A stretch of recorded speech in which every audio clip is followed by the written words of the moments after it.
तो चलिए इस साल की सबसे बड़ी टैक्स कंफ्यूजन को समझते हैं, ओल्ड या न्यू टैक्स रिजीम। सबसे बड़ा सवाल, किसमें बचेगा ज्यादा पैसा? चलिए पता लगाते हैं। तो देखो, ओल्ड रिजीम में है ढेरों डिडक्शंस और न्यू रिजीम में है सिंपल स्लैब्स। सबसे पहले बात करते हैं न्यू रिजीम की। यहाँ टैक्स रेट्स काफी कम हैं। ये है नए स्लैब्स। पर सबसे कमाल की बात है रिबेट, जिससे 12 लाख तक इनकम टैक्स फ्री हो जाती है। अब आते हैं ओल्ड रिजीम पर। इसके टैक्स स्लैब्स बिल्कुल अलग और थोड़े ज्यादा हैं। हाँ, यहाँ रेट ज्यादा हैं, पर यही तो आता है इसका सबसे बड़ा फायदा, डिडक्शंस। ओल्ड रिजीम को आप कह सकते हैं डिडक्शंस का खजाना।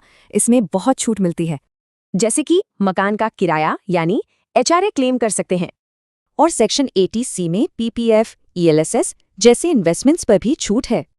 अगर होम लोन चल रहा है तो उसके इंटरेस्ट पर भी छूट मिलेगी। और हाँ, हेल्थ इंश्योरेंस प्रीमियम को भी मत भूलिए। लेकिन न्यू रिजीम में इन सब डिडक्शंस को हटा दिया गया है। चीजें सिंपल रखी गई हैं। मतलब एचआरए पर अब कोई छूट नहीं, सेक्शन 80C के इन्वेस्टमेंट्स भी क्लेम नहीं कर सकते, और होम लोन का इंटरेस्ट वो भी नहीं। हेल्थ इंश्योरेंस प्रीमियम पर भी कोई डिडक्शन नहीं मिलेगा। तो फिर ओल्ड रिजीम किसे चुनना चाहिए? अगर एचआरए है, होम लोन है या 80C में इन्वेस्ट करते हैं तो ये आपके लिए है। और न्यू रिजीम फिर किसके लिए बेस्ट है? अगर ज्यादा डिडक्शंस नहीं हैं और 12 लाख तक इनकम है तो ये बेस्ट ऑप्शन है। तो सवाल ये है, आप एक प्लानर हैं जो निवेश करते हैं या एक सिंप्लीफायर जिसे आसानी पसंद है? इससे जुड़ी पूरी जानकारी चाहिए तो कमेंट में टैक्स लिखिए, आपके पास पूरी इन्फो आ जाएगी। और ऐसी इन्फॉर्मेटिव वीडियोस के लिए टैक्स आमंच को फॉलो करें।